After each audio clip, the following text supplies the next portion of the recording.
Mid night டைமில் தன்னந்தனியாக ஒரு ரோட்டில் நீங்கள் நடந்து போகிறீங்க. அங்கே நிலாவோட வெளிச்சத்தை தவிர்த்து இடம் ஃபுல்லாகவே ரொம்ப இருட்டாக இருக்குது. மரங்கள்லாம் காற்றே இல்லைனா கூட அது நவருதை உங்களால் நோட்டீஸ் பண்ண முடியுது. பத்தாவதுக்கு பின்னாடி பார்த்தீங்கன்னா மரங்களோட நிழலே பார்த்தீங்கன்னா ஒரு மாதிரி வித்தியாசமாக உங்களுக்கு தோணுது. அதுவும் தன்னந்தனியாக நீங்கள் நடக்கிறப்ப மரங்களோட அந்த நிழலை பார்த்தீங்கன்னா ஏதோ ஒரு உருவம் உங்கள் பின்னாடி ஃபாலோ பண்ணிக்கிட்டு இருக்கிற மாதிரியே நீங்கள் ஃபீல் பண்ணுறீங்க.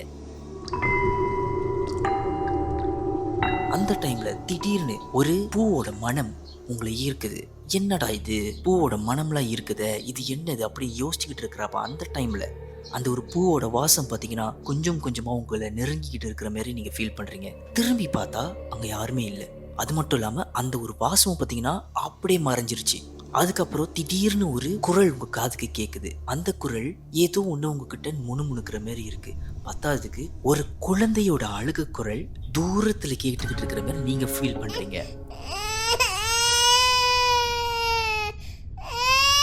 அந்த ஒரு குரல் பக்கமா நீங்க நடந்து போய்கிட்டு இருக்கிறப்போ என்ன நினைப்பீங்க?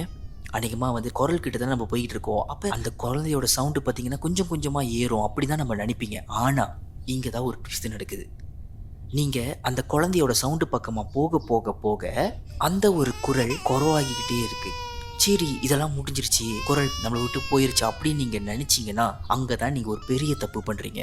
ஏன்னா மறுபடியும் அந்த ஒரு குரல் கேட்குது. ஆனால் இந்த வாட்டி உங்கள் பின்னாடி அந்த குரல் கேட்டுக்கிட்டு இருக்கு. இது என்னது, யாரு அப்படிங்கிறத தெரிஞ்சுக்கணுன்னா வீடியோ எண்டு வரைக்கும் பார்த்து தெரிஞ்சுங்க. இப்போ வாங்க வீடியோக்குள்ளே போவோம்.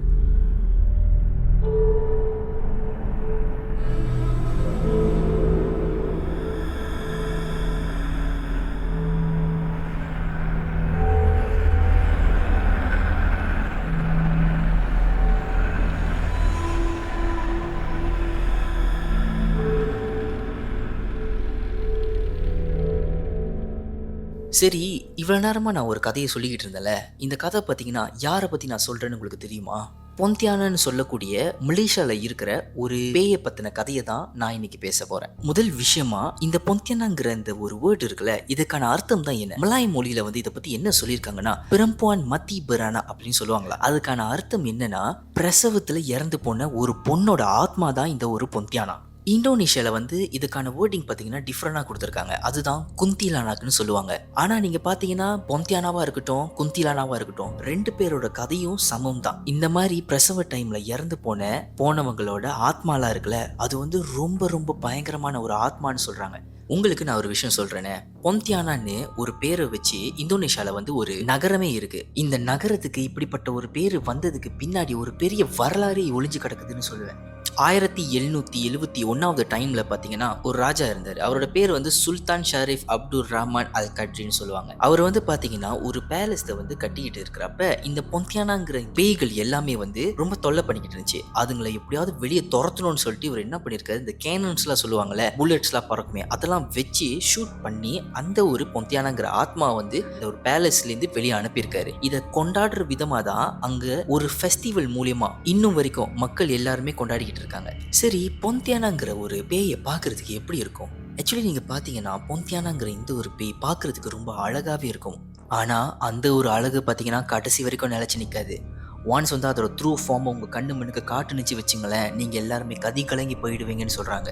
ஒயிட் கலர்ல ட்ரெஸ் போட்டுக்கிட்டு அவளோட மூஞ்சி தெரியாத அளவுக்கு முடி எல்லாமே கவர் பண்ணியிருக்கும். காலோட தடம் கூட தெரியாம அந்த அவ போட்டிருந்த ட்ரெஸ் பாத்தீங்கன்னா ஃபுல்லாவே கவர் பண்ணியிருக்கும். தூரத்துல இருந்து அவளை பாக்குறப்ப ரொம்ப அழகாவே காட்சி அளிப்பா. ஆனா கிட்ட வர வர வரதான் உங்களுக்கு தெரிய வரும், அவளோட வாய் ஃபுல்லாவே பாத்தீங்கன்னா ரத்தத்தால நிறைஞ்சிருக்கும். அது மட்டும் இல்லாம இந்த வேம்பயர்ல வச்சிருப்பாங்களே ஷாப்பான பட்களோட அதே மாதிரி தான் இந்த ஒரு மோகினிக்கும் இருக்கும். இதெல்லாம் தாண்டி அவளோட கண்ணு என்னதான் முடி எல்லாமே மறைச்சிருந்தாலும் அந்த முடியோட சிறு சிறு ஓட்ட வழியா நீங்க பாக்குறப்ப அவளோட கண்ணு பாத்தீங்கன்னா சோப்பு கலர்ல க்ளோ பண்ற மாதிரி உங்களுக்கு தெரியுமா.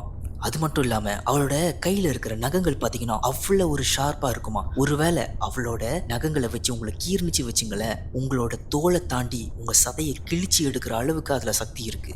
ஏன், இந்த பொந்தியானாவால பாதிக்கப்பட்ட நிறைய பேரோட கழுத்துல, வாயில, வயிற்றுல, ஏன் நெஞ்சில கூட அவளோட கை தடங்கள், அதுவும் அவளோட நகங்களோட தடங்கள்லாம் இருந்திருக்கிறதா சொல்லியிருக்காங்க. இதெல்லாம் தாண்டி இந்த ஒரு பொந்தியானா பார்த்தீங்கன்னா நம்ம கிட்ட இருக்காளா இல்லை நம்மளை விட்டு ரொம்ப தூரமா இருக்காளா அப்படிங்கிறத கண்டுபிடிக்கிறது கூட ஒரு யுக்தி இருக்கு. ஆக்சுவலி அவளை ரொம்ப தூரமா இருக்கிறப்ப ஒரு அழகான பூவோட மனம் பார்த்தீங்கன்னா நம்மளுக்கு வரும். ஒருவேளை அது வந்துச்சுன்னா நீங்க உஷாரா இருந்தே ஆகணும். ஏன்னா அவ கிட்ட வர வர வர அந்த ஒரு அழகான மனமானது பார்த்தீங்கன்னா சடனா இறந்து போன பொணத்தோட ஸ்மெல்லா அது டேர்ன் ஓவர் ஆகும். அப்படி ஒரு வேளை டேர்ன் ஓவர் ஆச்சுன்னா நீங்க அந்த இடத்துல மாட்டிக்கிட்டீங்கன்னு அர்த்தம். உங்களுக்கு இந்த பூவோட மனமானது வர்றப்பே அங்கிருந்து ஓடுங்க.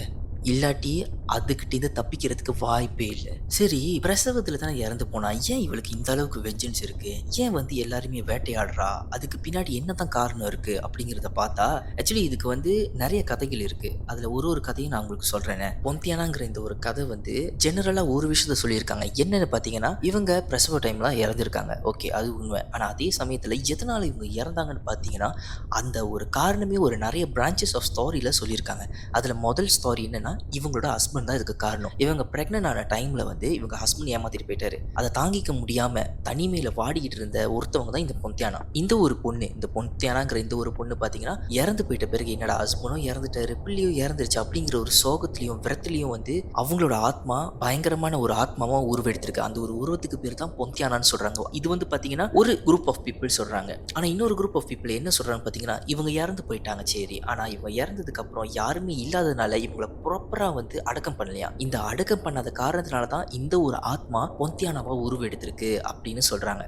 இன்னும் சில பேர் என்ன சொல்றாங்க பார்த்தீங்கன்னா பொந்தியானாங்கிறது வந்து ஜஸ்ட் ஒரு ஆத்மா இல்லையா, இது வந்து டைப் ஆஃப் ஆத்மான்னு சொல்றாங்க. உதாரணத்துக்கு இப்போ டீமன்னா டீமன் வரிசையில் யார் யாரெல்லாம் வந்து இந்த டீமனாக இருக்காங்களோ அவங்களுக்கு போகும்.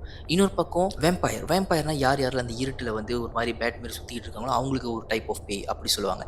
அதேமாரி தான் இந்த பொந்தியானாவும் ஒரு டைப் ஆஃப் பேய் அப்படின்னு சொல்லிட்டு அந்த ஒரு பேய்க்கே கிளாசிஃபிகேஷன் கொடுத்துருக்காங்கன்னா அது வந்து பொந்தியானா அப்படின்னு சொல்றாங்க. அதாவது பொந்தியானாங்கிறதே வந்து நம்ம கொடுத்த ஒரு பேர் தான், அதுக்கு வந்து ஒரு கதை எதுவுமே இல்லை அப்படின்னு வந்து சொல்லிக்கிற ஒரு கூட்டமும் இருக்கு. ஆனா இது எல்லாத்துலயுமே குறிப்பா சொல்ல போனா இந்த கதை உருவானதுக்கு மெயின் ரீசனே பாத்தீங்கன்னா இந்த பொந்தியானாங்கிற இந்த ஒரு விஷயம் ஒரு பொண்ணோட சஃபரிங்கை எடுத்து காட்டுறது, அது மட்டும் இல்லாம பிரசவத்துல இறந்து போன ஒரு பொண்ணோட வலியை காட்டுறது, அதுக்கும் மேல துரோகம்னா என்ன, இந்த யார் யாரெல்லாம் இந்த துரோகம் பண்ணி அவங்கள பழி வாங்குற ஒரு பொண்ணோட வெஞ்சன்ஸ் தான் இந்த ஒரு பொந்தியானா அப்படின்னு எல்லாருமே சொல்றாங்க. மேபி இது சரியா கூட இருக்கலாம், ஆனா எது உண்மைன்னு நம்ம யாருக்குமே தெரியாது. ஒருவேளை இந்த பொந்தியானாங்கிற இந்த ஒரு ஆத்மா உங்க பக்கத்துல வந்துச்சுன்னா என்ன விஷயங்கள் நடக்கும் அப்படிங்கிறத நம்ம பார்ப்போம். ஃபர்ஸ்ட் ஆஃப் ஆல் என்ன விஷயம் நடக்கும்னு பாத்தீங்கன்னா ஒரு குழந்தை அழுகிற சவுண்டு தூரத்துல கேட்கும். நல்லா கேட்டுங்க, ஒரு குழந்தை அழுகிற சவுண்டு தூரத்துல கேட்டுருச்சுன்னு வச்சுங்களேன், அதுக்கு அர்த்தம் இந்த பொந்தியானாங்கிற இந்த ஒரு ஆத்மா உங்க கிட்ட நெருங்கிருச்சுன்னு அர்த்தம். அதுவே அந்த குழந்தையோட அழுகிற சவுண்டு உங்க கிட்ட கேட்டுக்கிட்டு இருக்கிற மாதிரி ஃபீல் ஆனிச்சுன்னு வச்சுங்களேன், பொந்தியானாங்கிற இந்த ஒரு ஆத்மா உங்க தூரத்துல இருக்கிறதா அர்த்தம். இதுக்கும் மேல நாய்கள்லாம் பாத்தீங்கன்னா நான் ஸ்டாப்பா மிட் நைட் டைம்ல வந்து அலற சவுண்ட் எல்லாம் கேட்கும். நாய்கள்லாம் ஊழ விட பாத்தீங்களா, இந்த ஊழ விடுற சவுண்டு ஏதோ ஒரு இடத்த பார்த்துக்கிட்டு அது ரொம்ப நேரம் கத்திக்கிட்டே இருக்கும். அதுவும் ரெண்டாவது சைன். மூணாவது விஷயம் என்னன்னு பாத்தீங்கன்னா ஸ்மெல், ஒரு பூவோட மனம்னு சொல்லுவாங்க. இந்த பூவோட மனம் பாத்தீங்கன்னா ஒருவேளை உங்களுக்கு இந்த பூவோட மனம் வருது அப்படின்னு வச்சுங்களேன், அதுக்கு அர்த்தம் இந்த ஒரு பொந்தியானா உங்களுக்கு தூரமா இருக்கு.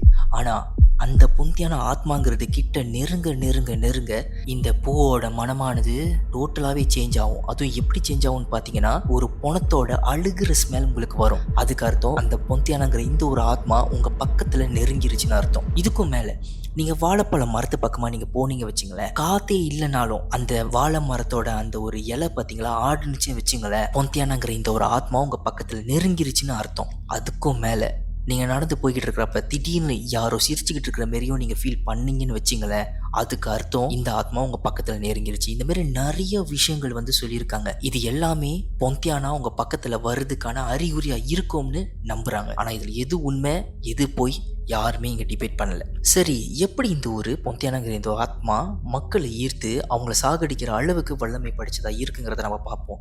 நேச்சுரலாகவே பொந்தியானாங்கிற இந்த ஒரு ஆத்மா பார்த்தீங்கன்னா வாழை மரத்தில் தான் வாழுங்கிறத சொல்கிறாங்க. இது தன்னோட அழகான உருவத்தை வச்சு மக்களை கவர்ந்து அவங்க கிட்ட வர்றப்ப தன்னோட கோரமான தோற்றத்தை காட்டி அவங்கள சாகடிக்குமா. அதுவும் எப்படி பார்த்தீங்கன்னா ஸ்டார்டிங்கில் நான் சொன்ன மாதிரி தான், அதோட நகங்களை வச்சு கழுத்தில் வயிற்றுல பத்தாதுக்கு உள்ளே இருக்கிற ஆர்கன்ஸ்க்கு வரைக்கும் வலியை கொடுக்குற அளவுக்கு கீறுமா. அது மட்டும் மட்டும் இல்லாம இந்த பிரெக்னன்டான வுமன் இருக்காங்களே, அவங்க எல்லாருமே இந்த பொந்தியான் கிட்ட பயந்து தான் ஆகணும். ஏன்னா அவளுக்கு நடந்த ஒரு விஷயம் மத்தவங்களுக்கும் நடக்கணும்னு சொல்லிட்டு பிரெக்னன்டான வுமனை வந்து முதல்ல டார்கெட் பண்ணுமா. அவங்கள சாகடிக்க கூட இந்த ஒரு பொந்தியானா தயாரா இருக்கும். இந்த உலகத்துல ஒரு விஷயம் சொல்லுவாங்க, எந்த ஒரு விஷயம் அமானுஷமா இருக்கட்டும், மிஸ்டரியா இருக்கட்டும், எல்லாமே இருக்கட்டும், எல்லாத்துக்குமே ஒரு வீக்னஸ் இருக்குன்னு சொல்லுவாங்க.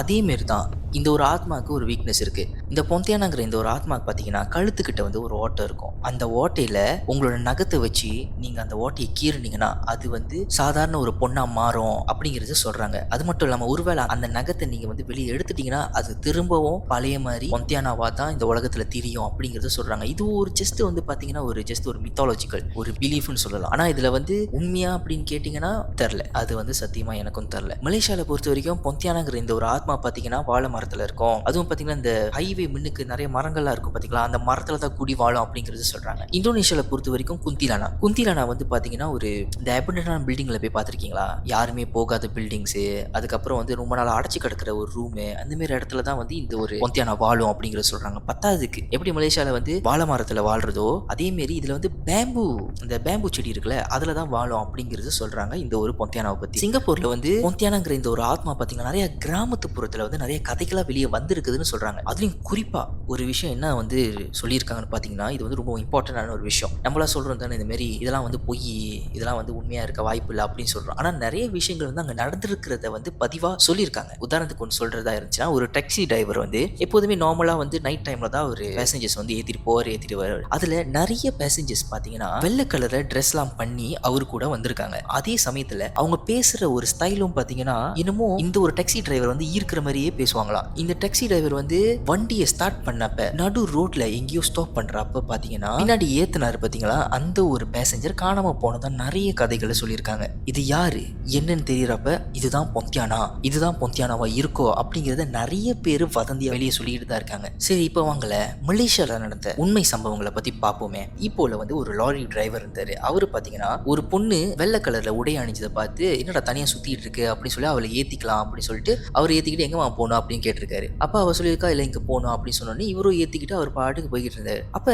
அவரோட லாரியே மாதிரி ஒரு பூவோட மனமா ரொம்ப அழகான ஒரு வாசமா இருந்துச்சு. திடீர்னு ஒரு கட்டத்துக்கு அப்புறம் பாத்தீங்கன்னா ஏன்னு தெரியல அந்த ஒரு மனம் அப்படியே வந்து செத்து போன பணத்தோட ஸ்மெல் மாதிரி வர ஆரம்பிச்சிருக்கு. இதை பார்த்து இந்த ஒரு லாரி டிரைவர் பாத்தீங்கன்னா என்னடா இது லாரியில ஏதோ பிரச்சனையா அப்படின்னு சொல்லிட்டு வெளியே சுத்தி முத்தி பார்த்துட்டு மறுபடியும் உள்ள வர்றப்ப அந்த ஒரு பொண்ணு காணாம போயிட்டு கதை இருக்கு. இதே மாரி இன்னொரு கதை இருக்கு. கிடால இருக்கிற ஒரு கிராமத்தோட கதை இது. ஒரு விவசாயி தனியா வெளியே நடந்து போயிட்டு இருக்கிறப்ப மிட் நைட்ல தன்னந்தனியா ஒரு பொண்ணு பாத்தீங்கன்னா அதோட முடிய வந்து கோத்துக்கிட்டு இருந்துச்சு ஒரு கோம்பு வச்சு. அதுவும் எங்கன்னு பாத்தீங்கன்னா சரியா சொல்றதா இருந்துச்சுன்னா வாழை மர பக்கத்துல தன்னோட முடிய கோத்துக்கிட்டு இருந்துச்சு. இது இவரை பார்த்த உடனே இவர் என்ன நினைச்சாரு பாத்தீங்கன்னா, சரி அன்னைக்குமா வீட்டு பக்கத்தில் இருக்கிற ஆளா இருக்கும், நெய்பரா இருக்கும் அப்படின்னு நினைச்சு அவர் பாட்டுக்கு போயிட்டாரு. அதுக்கப்புறம் என்னடா இது மறுபடியும் இது ஒரு குரல் வந்து வித்தியாசமா கேட்கறதுனால மறுபடியும் போய் பார்த்தாரு. அந்த பொண்ணு அங்கேயே தான் வந்து கோம் பண்ணிக்கிட்டே இருந்துச்சு. சரி கிட்ட போய் பார்ப்போம் அப்படின்னு சொல்லிட்டு கிட்ட போறப்ப அவரோட கண்ணா இருக்கட்டும் அதே சமயத்தில் அவரோட வாயா இருக்கட்டும் எல்லாமே ரத்தமா வெளியே வந்துகிட்டு இருந்துச்சு. இதை பார்த்த அந்த ஒரு விவசாயி பாத்தீங்கன்னா அங்கேயே வாங்கி போய் விழுந்துட்டாரு. அடுத்த நாள் காலையில எழுஞ்சிக்கிறப்போ பாத்தீங்கன்னா அவரோட நெஞ்சில வந்து நகங்களோட கீரலோட இருந்திருக்கு. அதுல இருந்து அவருக்கு பயமானது உற்பத்தி ஆனிச்சு. அதுக்கப்புறம் பாத்தீங்கன்னா ஜோஹூர்ல நடந்த ஒரு கதை, ஒரு சோல்ஜரோட கதை. இதை சொல்லி இந்த ஒரு சோல்ஜர் பாத்தீங்கன்னா தன்னந்தனியா ஒரு காட்டுல வந்து போய்கிட்டு இருந்தாரு. அப்ப தூரத்துல இருந்து ஒரு குழந்தையோட சவுண்ட் கேட்டுக்கிட்டே இருந்துச்சு. இவரும் வந்து என்னடா இது உண்மையாவே இங்க குழந்தை இருக்கா அப்படி சொல்லிட்டு சுத்தி முத்தி பாக்குறப்போ எதுவுமே இல்ல. ஆனா அதிர்ச்சி கொடுக்குற மாதிரி ஒரு விஷயத்த அவர் பார்த்தாரு. என்னன்னா இந்த நகங்களோட தடம் இருக்கு பாத்தீங்களா, அந்த நகங்களோட தடம் ஃபுல்லாவே வந்து மரத்தை சுத்தி அங்கங்க கோடு போட ஆரம்பிச்சிருக்கு. இதை பார்த்த அந்த ஒரு சோல்ஜர் பாத்தீங்கன்னா அங்கிருந்து ஓட ஆரம்பிச்சாரு. இது கதை எல்லாமே பாத்தீங்கன்னா ஒரு வகையில உண்மைன்னு சொல்லலாம்.